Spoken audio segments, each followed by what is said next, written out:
আজকে প্রচণ্ড গরম। আমি যতটুকু আরামে দাঁড়িয়ে আছি আপনারা তার চেয়ে বেশি কষ্টে বসে আছেন। তো আমরা এখানে একটা মুহূর্ত সময় অপচয় করতে পারবো না। আল্লাহ পাক আমাদের এই প্রত্যেকটা মুহূর্তের বিনিময়ে আমাদের গুনাহগুলো মাফ করুন, আমিন। আমাদের আজকের জুমার খুতবার এই সংক্ষিপ্ত সময়ের আলোচ্য বিষয় আল্লাহ রাব্বুল আলামিনের গজব এবং পরীক্ষা। এই বিষয়টা নিয়ে আমরা আগে হয়তো এভাবে জুমার খুতবায় কথা বলিনি আলাদাভাবে। আজকে আমরা চেষ্টা করব ইনশাআল্লাহ তাআলা অল্প সময়ের মধ্যে পবিত্র কোরআন এবং হাদিস থেকে আল্লাহ রাব্বুল আলামিনের যে আযাব, যে গজব এবং আযাব এবং গজব নাজিল হওয়ার কারণগুলো কি কি, এগুলো থেকে পরিত্রাণ পাওয়ার উপায় কি, এবং আল্লাহ পাক যখন মুমিন বান্দাদেরকে পরীক্ষা করেন তখন তাদের করণীয় কি, এ বিষয়ে ইনশাআল্লাহ তাআলা একটি সংক্ষিপ্ত সারগর্ভ আলোচনা উপস্থাপন করার চেষ্টা করব ইনশাআল্লাহ। ওয়া মা তাওফীকি ইল্লা বিল্লাহ আলাইহি তাওয়াক্কালতু ওয়া ইলাইহি উনীব। আমাদেরকে শুরুটা করতে হবে ইবলিস থেকে। আমরা জানি যে ইবলিস আল্লাহ পাকের অনেক ইবাদত করত এবং সে এক পর্যায়ে ফেরেশতাদের সর্দার পর্যন্ত হয়েছে। যখন আদম আলাইহিস সালামকে আল্লাহ পাক সৃষ্টি করলেন, আল্লাহ পাক সমস্ত মালায়েকাকে ডেকে বলেছিলেন যে আদমকে সেজদা কর। ফাসাজাদু ইল্লা ইবলিস, সবাই সিজদা করলো, শুধু ইবলিস করলো না। আল্লাহ পাকের আদেশ লঙ্ঘন করার কারণে আল্লাহ রাব্বুল আলামিন তাকে জান্নাত থেকে বহিষ্কার করলেন। সে হায়াত চাইলো, আমাকে দীর্ঘ হায়াত দেয়া হোক কিয়ামত পর্যন্ত, আল্লাহ পাক সেটা দিলেন।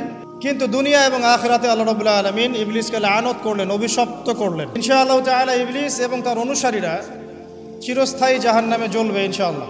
কিন্তু এখানে লক্ষণীয় বিষয় হচ্ছে ইবলিস কিন্তু নাস্তিক ছিল না। ইবলিসকে বের করে দেওয়ার সময় সে আল্লাহকে বলছিল, রব্বি রব্বি, হে আমার রব, আনযিরনি ইলা ইয়াউমি ইউবাসুন, আমাকে সেই দিন পর্যন্ত অবকাশ দিন যেদিন সবাইকে পুনরুত্থিত করা হবে। মানে কিয়ামত দিবস যে অবধারিত, এই আকীদা ইবলিসের ছিল। ইবলিস আল্লাহকে অস্বীকার করতো না। শুধুমাত্র আল্লাহ রাব্বুল আলামিনের একটা হুকুম পালন না করার কারণে আল্লাহ রাব্বুল আলামিন তাকে অভিশপ্ত করলেন। দুনিয়াতে সে যতদিন থাকবে অভিশপ্ত, জাহান্নামে যখন যাবে চিরস্থায়ী জাহান্নামে সে অভিশপ্ত। আমরা দেখতে পেলাম আল্লাহ পাকের এই যে ক্রোধ, এই যে গজব, তার নাজিল হওয়ার মূল কারণটা কি? অবাধ্যতা, আল্লাহ পাকের অবাধ্যতা। দেখুন আদম আলাইহিস সালামও কিন্তু গাছের ফল খেয়ে ফেলেছিলেন বা গাছের কাছে গিয়েছিলেন, যদিও ফল খাওয়ার কথাটা কিন্তু কোরআনে নেই। কোরআনে আছে তারা গাছের কাছে চলে গিয়েছিলেন। আর আমরা এটাকে অনেক এক্সটেনশন করেছি, গন্ধম ফল ইত্যাদি ইত্যাদি। এটা কি ফল ছিল এটা বড় কথা না, বড় কথা হচ্ছে আল্লাহ পাক বলেছিলেন গাছের কাছে যাবে না। আদম এবং হাওয়া আলাইহিস সালাম তারা চলে গিয়েছিলেন। দেখেন এখানেও কিন্তু আদম এবং হাওয়া আলাইহিস সালাম তারা আল্লাহ পাকের আদেশটা কিন্তু লঙ্ঘন করেছে, ইবলিসও করেছে। কিন্তু ইবলিস চিরস্থায়ী জাহান্নামী হচ্ছে। পক্ষান্তরে আদম আলাইহিস সালাম তওবা করে ফিরে আসছেন। এই তওবা করার কাজটা কিন্তু ইবলিস করে নাই।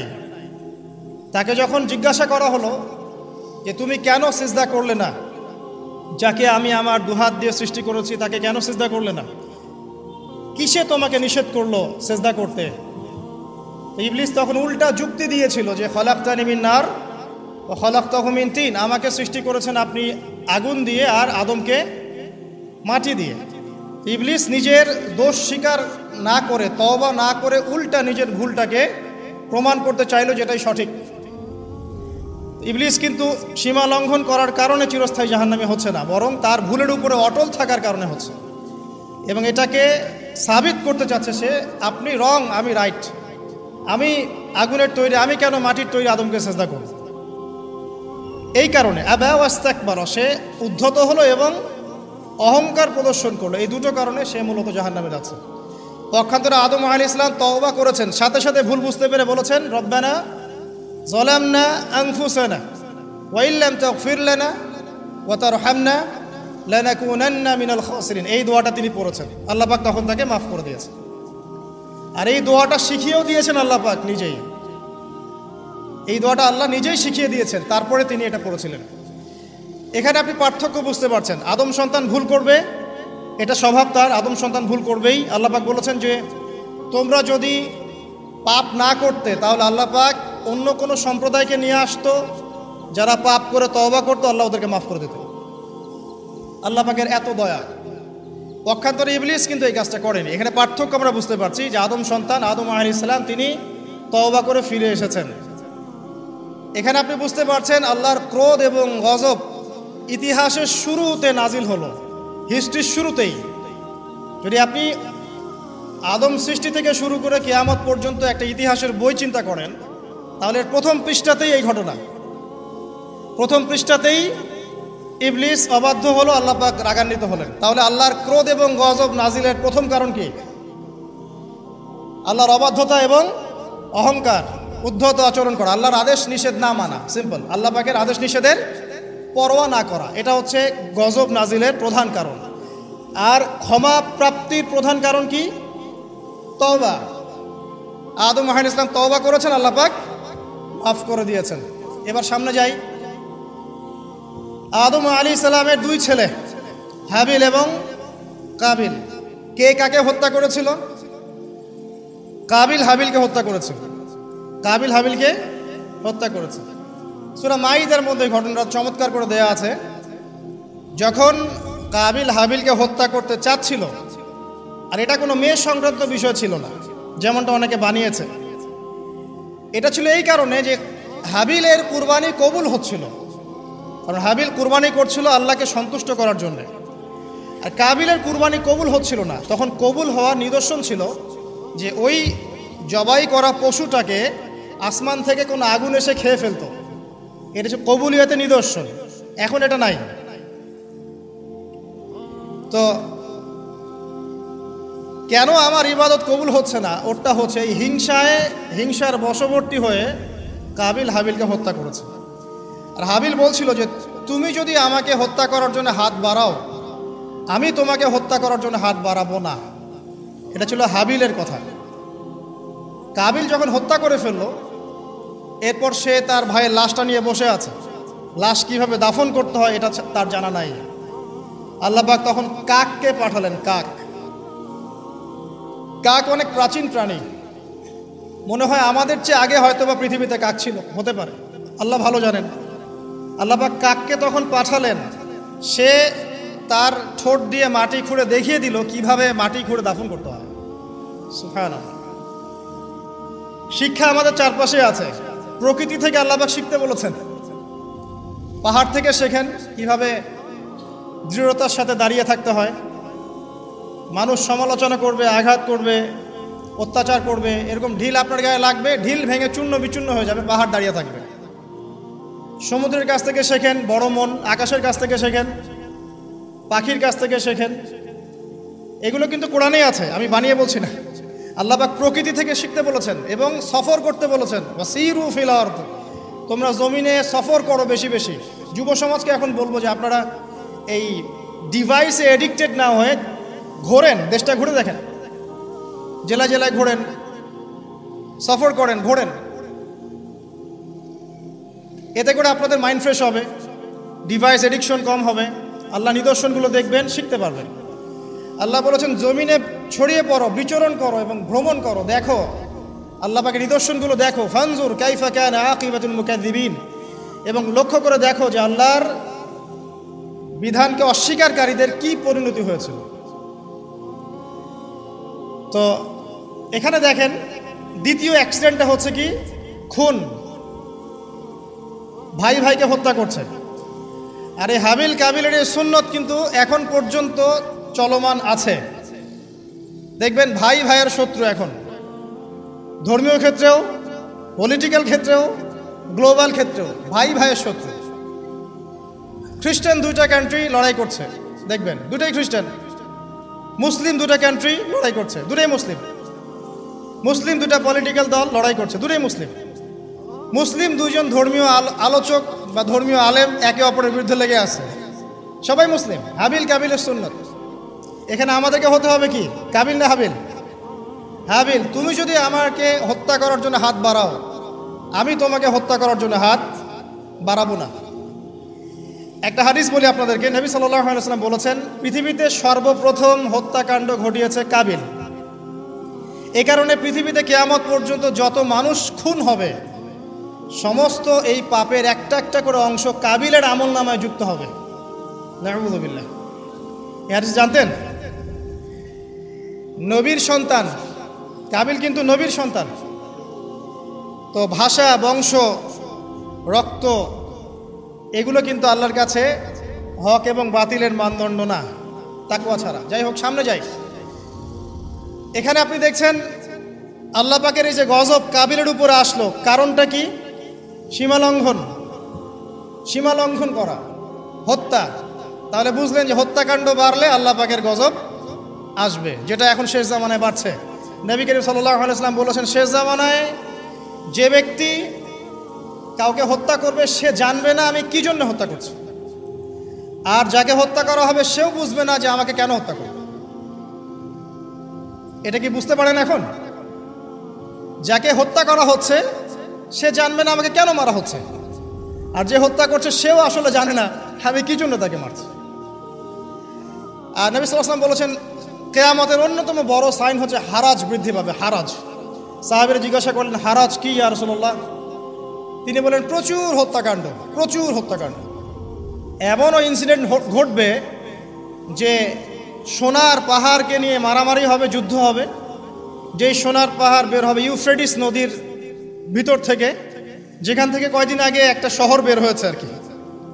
এই কয়দিন আগে দেখবেন ইরাকের ওই নদীর নিচ থেকে একটা শহর বের হয়েছে, যেটা অনেক 3000 বছর আগের শহর এখন বের হয়েছে। আল্লাহ ভালো জানেন, এভাবে হয়তো বা সোনার পাহাড়ও বের হবে, আল্লাহু আলাম। আল্লাহ ভালো জানেন, আমরা জানি না কবে হবে, আমরা জানি না।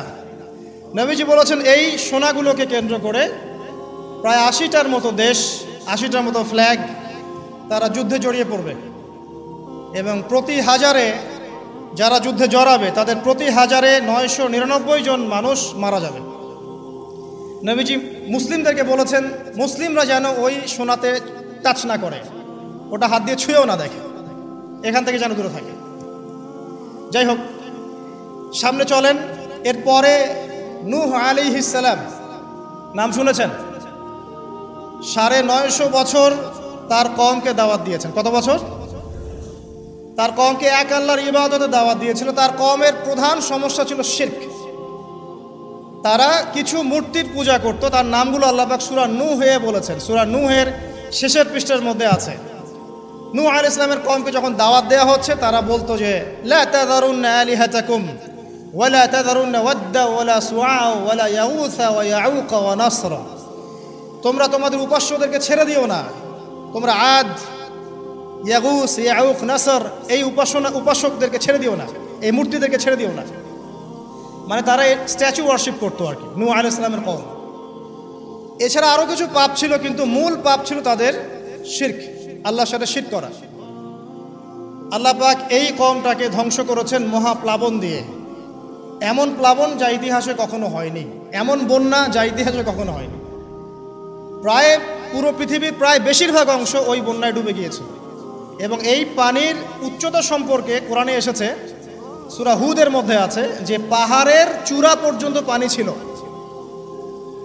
পাহাড়ের চূড়া পর্যন্ত পানি ছিল, এবং একটা পাহাড়ের উপরে নূহ আলাইহিস সালামের ছেলে বসে গিয়েছিল। বাবা ডাকছে, আসো আমার সাথে, আল্লাহর গজব থেকে আজকে কেউ বাঁচাতে পারবে না।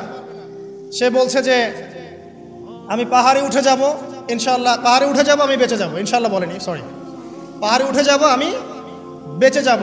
তখন নূহ আলাইহিস সালাম বললেন যে আজকে আল্লাহর গজব থেকে কেউ বাঁচাতে পারবে না। এরপর একটা বড় ঢেউ আসলো, এসে বাবা এবং ছেলের মাঝখানে পার্থক্য করে দিল। নূহ আলাইহিস সালাম বলেছিলেন, আল্লাহ, সে আমার আহল, আমার পরিবারের একজন, তাকে মাফ করে দাও। আল্লাহ পাক বলেছেন, লাইসা মিন আহলিক, সে তোমার পরিবারের কেউ না। এখানেও দেখেন নবীর সন্তান ঈমান না আনার কারণে কুফরির হালতে মৃত্যুবরণ করল, এবং আল্লাহ পাকের মহাপ্লাবনে গজবে ধ্বংস হলো। এখানে একটা গজব পেলেন, বিশাল বন্যা, জলোচ্ছ্বাস। তাহলে এর কারণ কি?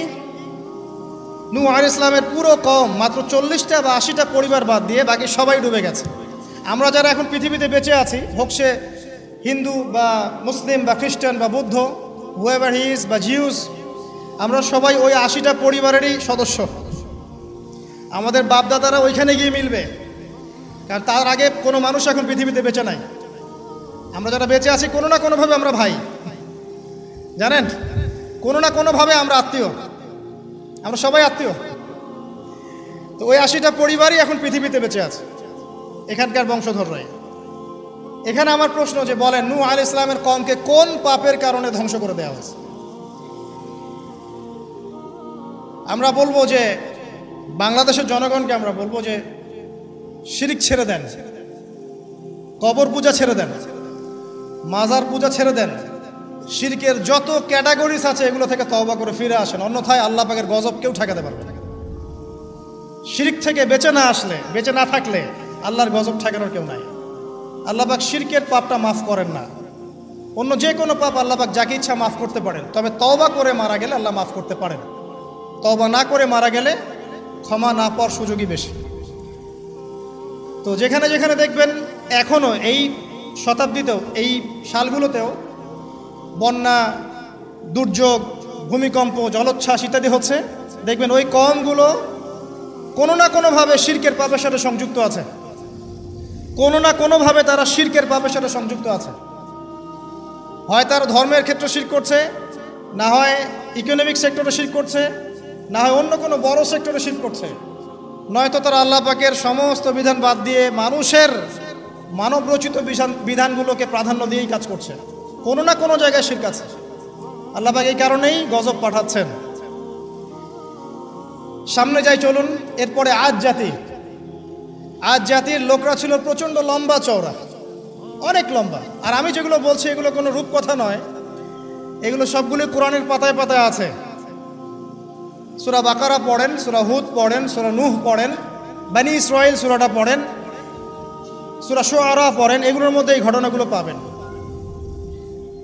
একটা ছোট্ট সূরা আছে, সূরা কমার, সূরা আর রহমানের ঠিক ইমিডিয়েট সূরাটা। এই সূরাটা যদি বাসায় গিয়ে পড়েন দেখবেন এখানে এই সব জাতিগুলোর বর্ণনা দেওয়া আছে খুব সংক্ষিপ্ত আকারে। আদ জাতির লোকেরা অনেক লম্বা চওড়া ছিল, প্রচণ্ড শক্তিশালী। তো তারা ইয়েমেন, হাদরামাউত এই জায়গায় বসবাস করত, পাহাড় কেটে বাড়ি নির্মাণ করত। তাদের কাছে আল্লাহ পাক হুদ আলাইহিস সালামকে পাঠালেন। তাদেরও প্রধান পাপ ছিল শিরক। দ্বিতীয়ত আরও কিছু পাপ ছিল। এক নম্বর, অহেতুক বিনা কারণেই তারা অনেক উঁচু উঁচু সৌধ নির্মাণ করত, এটা কোরআনে আছে। অহেতুক বিনা কারণে, দুনিয়ার চাকচিক্যের কারণে উঁচু উঁচু অট্টালিকা এবং সৌধ নির্মাণ করত, যেগুলো অপচয় ছিল, অপচয়। এবং তারা মানুষকে প্রচণ্ড প্রহার করত। ওয়াইদা বাতাসতুম জাব্বারিন, আল্লাহ পাক কোরআনে বলেছেন, যখন তোমরা কাউকে মারো প্রচণ্ড রকম কঠিন মার মারো। এই মায়ের সিস্টেম এখনো আছে সব জায়গাতেই। মানুষকে প্রচণ্ড নির্মমভাবে তারা মারত এবং উঁচু উঁচু সৌধ নির্মাণ করত, শিরক করত। এবং একটা কথা বলতো, যখন হুদ আলাইহিস সালাম দাওয়াত দিতেন তখন একটা কথা বলতো, মান আশাদ্দু মিন্না কুওয়া। এই কথাটা ফিরআউন যেমন বলতো আনা রাব্বুকুমুল আ'লা, এরকম আদ জাতি বলতো মান আশাদ্দু মিন্না কুওয়া, আমাদের চেয়ে শক্তিশালী আর কে আছে, আমাদের চেয়ে শক্তিশালী আর কে আছে। এখনকার বিশ্বে এমন কথা মানুষ বলে না, আমাদের চেয়ে পরাশক্তি আর কে আছে, আমরা সুপার পাওয়ার। এরাও বলতো মান আশাদ্দু মিন্না কুওয়া। আল্লাহ পাক বলছে আওয়ালাম ইয়ালামু আন্নাল্লাহা হুয়া খালাকাকুম হুয়া আশাদ্দু মিনহুম কুওয়া। তারা কি জানে না যে আল্লাহ তাদেরকে সৃষ্টি করেছে, সেই আল্লাহ ওদের চেয়ে শক্তিশালী। আল্লাহ পাক এই কওমটাকে ধ্বংস করলেন কিভাবে? 7 দিন কন্টিনিউয়াসলি, 7 দিন প্রচণ্ড টর্নেডো, এই যে আমরা যেটা বলি ঝড়, ঘূর্ণিঝড়, টর্নেডো, এরকম বজ্রপাত এবং প্রচণ্ড টর্নেডো, ঘূর্ণিঝড়, এগুলো দিয়ে 7 দিনের মধ্যে এই কওমের প্রত্যেকটা মানুষকে আল্লাহ পাক এমনভাবে ধ্বংস করলেন, খেজুর গাছের ডাল যেমন পড়ে থাকে মাটিতে, এইভাবে তারা মাটিতে পড়েছিল। এখানে বলেন আল্লাহ পাকের আযাব আর গজব নাজিলের মূল কারণটা কি ছিল তাহলে? শিরক, অপচয়, অহংকার আর মানুষকে মারা। মানুষকে মারা আল্লাহ পাক সহ্য করেন না, জানেন? মানুষের চেহারায় মারতে নাই। দেখবেন আমাদের কারোর সাথে গন্ডগোল হলে আগে চেহারায় ঘুষি, তাই না? এই চেহারায় মারা নিষেধ। এবং একটা হাদিসের মধ্যে আছে যে চেহারাটা আল্লাহ পাকের, এটা তো আসলে মারেফত, আমরা এটাকে এভাবে ব্যাখ্যা করতে পারবো না, কিন্তু চেহারা আল্লাহ পাক তার নিজস্ব মানে হাত দিয়ে, আল্লাহ পাকের নিজস্ব কুদরতি হাত দিয়ে আল্লাহ পাক সৃষ্টি করেছেন মানুষের চেহারায় মারতে আল্লাহ পাক নিষেধ করেছেন। আর মানুষকে অন্যায় কারণে মারা হলে আল্লাহ পাক নারাজ হন, খুবই অসন্তুষ্ট হন। কোনো ব্যক্তি যদি কোনো মানুষের জীবন বাঁচায়, সেজন্য পুরো মানব জাতির জীবন বাঁচালো, সূরা মাইদার মধ্যে আছে। আবার কোনো ব্যক্তি যদি অন্যায় কারণে একটা মানুষকে হত্যা করে ফেলে, সেজন্য পুরো মানব জাতিকেই হত্যা করে। আজকে বিশ্বের বুকে সবচেয়ে সস্তা রক্ত কাদের? অথচ একজন মুসলিম যে ব্যক্তি লা ইলাহা ইল্লাল্লাহ পড়ে, এই ব্যক্তি যতদিন পর্যন্ত জীবিত আছে আল্লাহ পাক কিয়ামত দিবেন না ইনশাআল্লাহ। একজন ব্যক্তি পৃথিবীতে যতদিন থাকবে যে লা ইলাহা ইল্লাল্লাহ কালিমা পড়ছে, আল্লাহ আল্লাহ বলছে, ততদিন পর্যন্ত আল্লাহ পাক কিয়ামত দিবেন না ইনশাআল্লাহ। একজন মুসলিমের সম্মান দেখেন তাহলে। সেই মুসলিমদের রক্ত এখন সস্তা, চাইলেই যে কেউ মারতে পারে। ফান্তাজিরু, আল্লাহ পাক বলেছেন তোমরা অপেক্ষা করো, ওয়া ইন্না মাআকুম মিনাল মুনতাজিরিন, এবং আমরাও তোমাদের সাথে অপেক্ষা করছি। আল্লাহ পাক কোরআন এটা বলেছে। এরপরে সামনে যান, এরপরে জেনারেশন আসলো সামুদ জাতি। সামুদ আদ জাতির ভাই, একই রকম, ওরাও ফিজিক্যালি অনেক স্ট্রং, তাল গাছের সমান সমান লম্বা, পাহাড় কেটে কেটে বাড়ি নির্মাণ করে। এরাও শিরক করলো এবং একটা স্পেশাল পাপ করলো। সেটা কি? আল্লাহ পাকের একটা মোজেজা আল্লাহ পাক দান করলেন ওদেরকে, একটা উটনি, যেটা সালেহ আলাইহিস সালামের উটনি ছিল। তো আল্লাহর পক্ষ থেকে ইনস্ট্রাকশন ছিল যে এই উটনি তোমাদেরকে দুধ দিবে আর অনেক সুযোগ সুবিধা দিবে। আল্লাহ পাকের মোজেজা, মিরাকেল, এটাকে নষ্ট করো না, ধ্বংস করো না। তখন সালেহ আলাইহিস সালামের কওমের কয়েকজন ব্যক্তি এই উটটাকে হত্যা করলো, উটের পা কেটে ফেললো, উটটাকে হত্যা করে ফেললো। আল্লাহ পাকের নিদর্শনকে অস্বীকার করার কারণে আল্লাহ পাক এদেরকে ধ্বংস করলেন। কিভাবে? বজ্রপাত, বিজলি দিয়ে। এখন দেখেন না, বজ্রপাতে বহু মানুষ মারা যাচ্ছে। এটা নতুন না, কিন্তু এই বজ্রপাতে সামুদ জাতিকে আল্লাহ পাক ধ্বংস করেছে। তাহলে এই বজ্রপাত কি প্রাকৃতিক দুর্যোগ না আল্লাহর গজব? এই যুগের মিডিয়াগুলো তখন থাকলে বলতো যে সামুদ জাতি আজকে প্রাকৃতিক দুর্যোগে ধ্বংস হয়েছে। এবং নূহ আলাইহিস সালামের কওম প্রাকৃতিক একটা বড় বন্যায় ধ্বংস হয়েছে। এবং আজ জাতি ধ্বংস হয়েছে প্রাকৃতিক ঝড়ে। তারা কখনোই বলতো না আল্লাহর পক্ষ থেকে ঝড় এসেছে, আল্লাহর পক্ষ থেকে বজ্রপাত এসেছে, আল্লাহর পক্ষ থেকে প্লাবন এসেছে। বিকজ সব কিছু হয় প্রকৃতি থেকে, এখানে আল্লাহ বলতে কিছু নাই। তো প্রকৃতিকে, তার সংজ্ঞা কি, প্রকৃতি কে নিয়ন্ত্রণ করে, এর কত প্রকার কী কী, এগুলোও শেখান আমাদেরকে। প্রকৃতি কাকে বলে, প্রকৃতি কত প্রকার, প্রকৃতি কি কি, কে একে নিয়ন্ত্রণ করে, সূক্ষ্মভাবে শিরকি আকীদা ঢুকিয়ে দেওয়া হয়েছে, সূক্ষ্মভাবে। যাই হোক, সামুদ জাতি ধ্বংস হলো কিভাবে? এভাবে, বজ্রপাতে। আর ইদানিং বজ্রপাত বাড়ছে। এখান থেকে আপনারা বেঁচে থাকতে হলে শিরক থেকে বেঁচে থাকেন। এরপরে চলেন সামনে যাই, আরেকটা জাতি, শুআইব আলাইহিস সালামের কওম, তার নাম কওমে মাদিয়ান। কি নাম? মাদিয়ান। আমি তো গল্প বলছি আপনাদেরকে, শুনতে কি খারাপ লাগছে? কোরআন থেকে বলছি শর্ট করে। মাদিয়ান, তো মাদিয়ান কওম, তাদের পাপ ছিল তারা নবীদের সাথে তর্ক করত। যখন শুআইব আলাইহিস সালাম সুন্দর করে নসিহত করতেন, এবং শুআইব আলাইহিস সালাম খুব সুন্দর করে কথা বলতে পারতেন, তাকে আল্লাহ পাক বাচন ভঙ্গি দিয়েছিলেন, অত্যন্ত চমৎকার করে কথা বলতে পারতেন, সাজিয়ে গুছিয়ে যুক্তি দিয়ে। তো শুআইব আলাইহিস সালামের সাথে তারা খুব তর্ক করতো, 1 নাম্বার। 2 নাম্বার, শিরক করতো তারা। এবং আর 2টা বড় পাপ ছিল। 1, তারা মাপে কম দিত। কি করতো? এই পাপটা কি চেনা যায় বাংলার মানুষ? মাপে কম দেওয়ার পাপ। আচ্ছা, এই পাপে আমাদের চেয়ে এক্সপার্ট কেউ নাই মনে হয় পৃথিবীতে। আমরাই পৃথিবীর সবচেয়ে এক্সপার্ট যারা মাপে কম দিতে পারে। মাপে কম দেওয়া নিয়ে কিছু হাদিস আমি নিয়ে এসেছি, আপনাদেরকে শোনাবো ইনশাল্লাহ পরে। তো মাপে কম দিত এবং একটা কাজ করতো, মানুষের সম্পদ অন্যায়ভাবে আত্মসাৎ করত। এই পাপটা চেনা যায়? দাড়ি টুপিওয়ালা মানুষদের কি এই পাপটা চেনা যায়? মানুষের সম্পদ অন্যায়ভাবে আত্মসাৎ করা। অনেক ক্ষেত্রে আমরাও এখানে জড়িত হয়ে গেছি না? আল্লাহ মাফ করুক। তো মানুষের সম্পদ অন্যায়ভাবে তারা আত্মসাৎ করত। এই আয়াতটা 8 বার কোরআনে আছে যে তারা মানুষের সম্পদ অন্যায়ভাবে আত্মসাৎ করত। আল্লাহ পাক এই কওমটাকে ধ্বংস করলেন কিভাবে? সবাইকে একটা জায়গায় সমবেত করলেন। প্রথমে বৃষ্টি হচ্ছে না, খুব খরা, বৃষ্টি হয় না খরা। এরপরে হঠাৎ আকাশে মেঘ দেখা গেল, সুন্দর মেঘ, মনে হচ্ছে শীতল বাতাস প্রবাহিত হচ্ছে, বৃষ্টি হবে। সবাই একটা মাঠে সমবেত হলো। হওয়ার পরে আল্লাহ পাক এক মুহূর্তের মধ্যে ভূমিকম্প দিয়ে এটাকে ধ্বংস করে দিলেন। মনে রাখবেন, পৃথিবীতে সর্বপ্রথম যে কওমকে আল্লাহ পাক ভূমিকম্প দিয়ে ধ্বংস করেছেন তার নাম এই শুআয়ব আলাইহিস সালামের কওম, কওমে মাদিয়ান। কি নাম?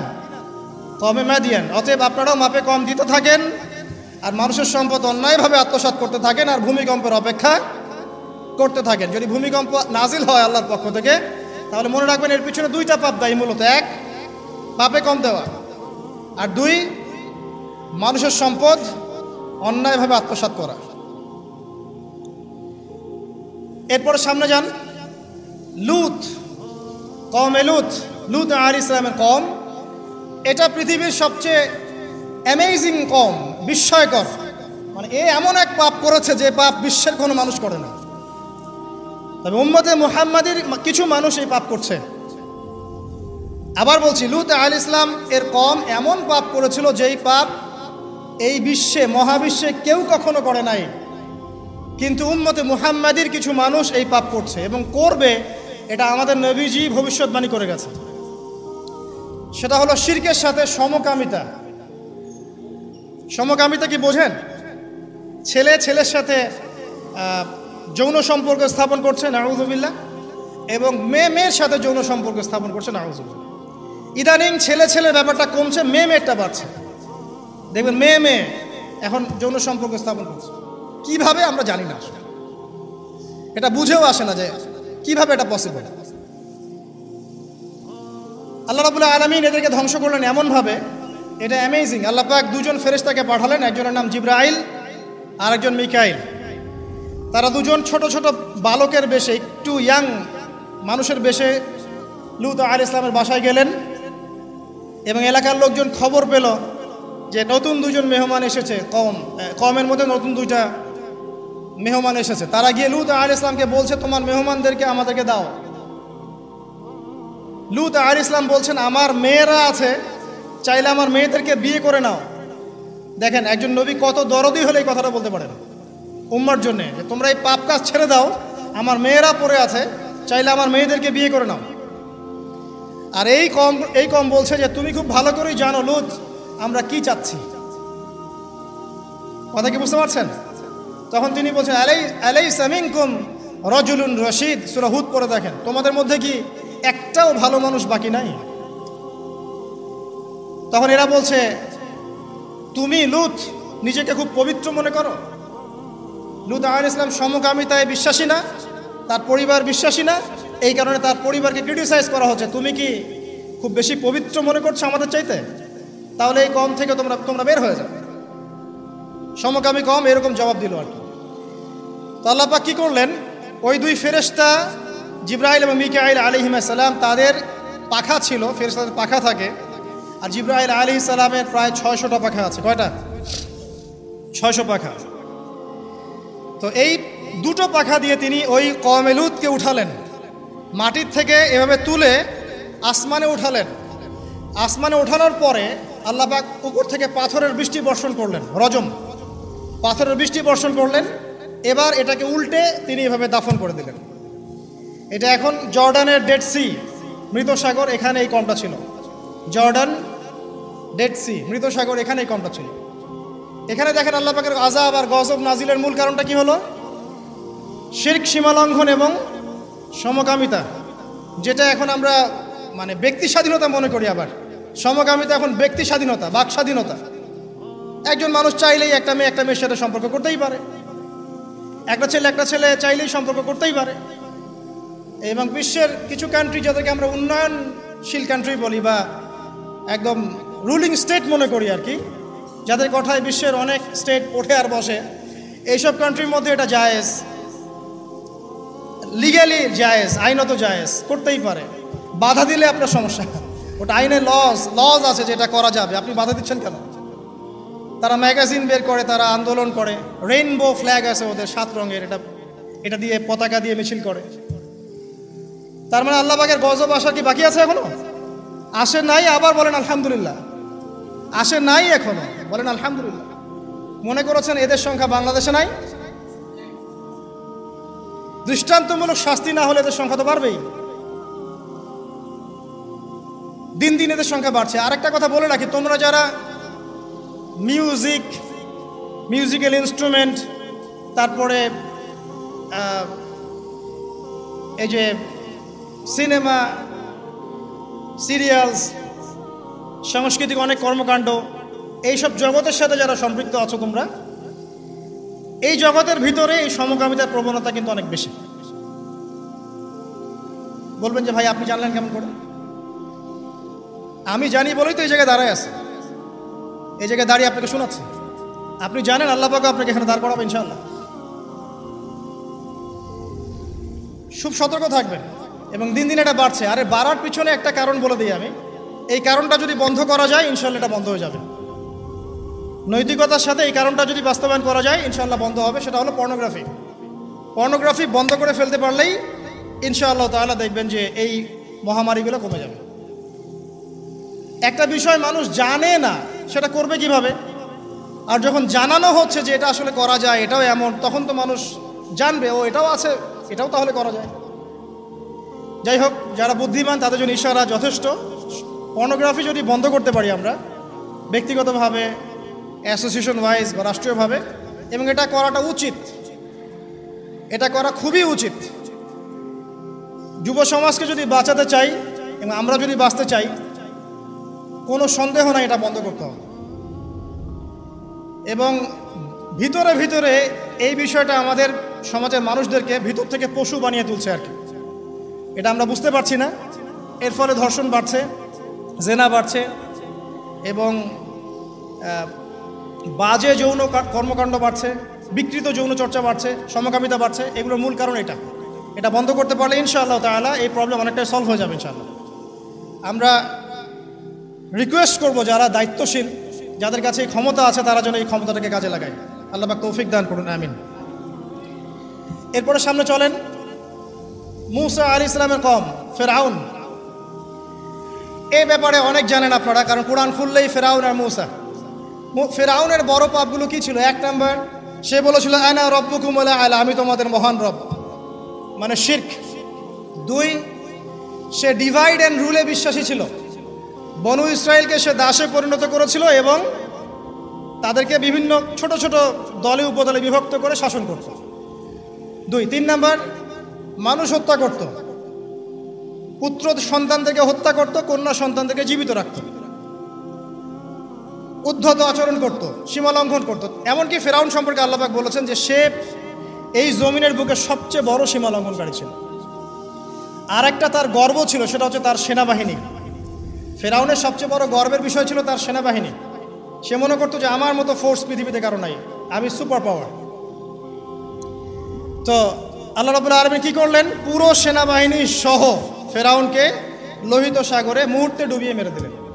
এই যে আল্লাহ পাকের গজব চলে আসলো। কারণ কি? শিরক, সীমা লঙ্ঘন করা, মানুষের উপর অত্যাচার করা। আরো সামনে আসেন ঈসা ইবনে মারইয়াম। তার কওমের কি সমস্যা? তার কওমের কিছু মানুষ তাকে হত্যা করার চেষ্টা করেছিল। আমাদের মধ্যে এক শ্রেণীর মুসলিম আছে যারা মুসলিম, নামধারী মুসলিম আছে যারা বিশ্বাস করে ঈসা ইবনে মারইয়াম মারা গেছেন, আল্লাহ পাক তাকে উঠিয়ে নেননি। এটা কি জানেন? আমাদের মধ্যে নামধারী এক শ্রেণীর মুসলিম আছে যারা বিশ্বাস করে যে ঈসা ইবনে মারইয়ামকে আল্লাহ পাক মৃত্যু দিয়ে দিয়েছেন, তিনি জীবিত নন, তিনি ফিরে আসবেন। অথচ আল্লাহ পাক বলেছেন ওয়ামা কাতালুহু ওয়ামা সালাবুহু, ঈসা ইবনে মারইয়ামকে তারা হত্যাও করে নাই, তাকে ক্রুশবিদ্ধ করতে পারে নাই। বাল রাফাআল্লাহু ইলাইহি, বরং আল্লাহ পাক তাকে তার কাছে উঠিয়ে নিয়েছেন। এবং তিনি শেষ জামানায় আসবেন ইনশাআল্লাহ। তিনি জেরুজালেম থেকে সারা বিশ্ব শাসন করবেন। এবং শেষ জামানায় তিনি না আসা পর্যন্ত কিয়ামত হচ্ছে না। তো এবার আসেন এই উম্মতকে আল্লাহ পাক কি গজব দিলেন? এই গজবটা আপনি পাবেন সূরা মাইদার মধ্যে। আল্লাহ পাক এই উম্মতের মধ্যে এমন একটা গজব দিয়েছেন যে এই উম্মতের ঈসা ইবনে মারইয়ামের উম্মত যারা নাসারা, তাদের মধ্যে আল্লাহ পাক শত্রুতার বীজ বপন করে দিয়েছেন। এরা এক দল আরেক দলের সাথে কিয়ামত পর্যন্ত লড়াই করতে থাকবে। এই কথাটা জানতেন?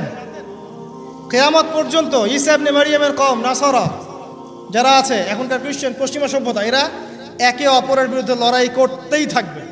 প্রথম বিশ্বযুদ্ধের ইতিহাস দেখেন, ওরাই লড়াই করছে। সেকেন্ড ওয়ার্ল্ড ওয়ার ইতিহাস দেখেন, ওরাই লড়াই করছে। এখনকার দেখেন রাশিয়া ইউক্রেন, ওরাই লড়াই করছে। ওরা কিয়ামত পর্যন্ত একে অপরের সাথে লড়াই করতে থাকবে। আল্লাহ পাক তাদের একে অপরের বিরুদ্ধে এই যে লড়াই, শত্রুতার বীজটা আল্লাহ পাক বপন করে দিয়েছেন। সূরা মাইদা পড়লে আপনি দেখবেন আল্লাহ পাক বলছেন যে যখন তারা যুদ্ধের আগুন নিভিয়ে ফেলতে চাইবে, আমি সেটা আবার জ্বালিয়ে দিব। সুবহানাল্লাহ। কারণ ওদের হাতেই এই জামানায় বেশিরভাগ মানুষ মুসলিমের রক্ত ঝরেছে। আল্লাহ পাকের আযাব এটা। আর এই আযাব আল্লাহর পক্ষ থেকে এসেছে। তো এভাবে আপনি যদি হিস্ট্রি ঘাটেন, দেখবেন প্রত্যেক যুগে যুগে আল্লাহ রাব্বুল আলামিন নির্দিষ্ট কিছু পাপের জন্য আল্লাহর পক্ষ থেকে শাস্তি, আযাব এবং গজব পাঠিয়েছেন।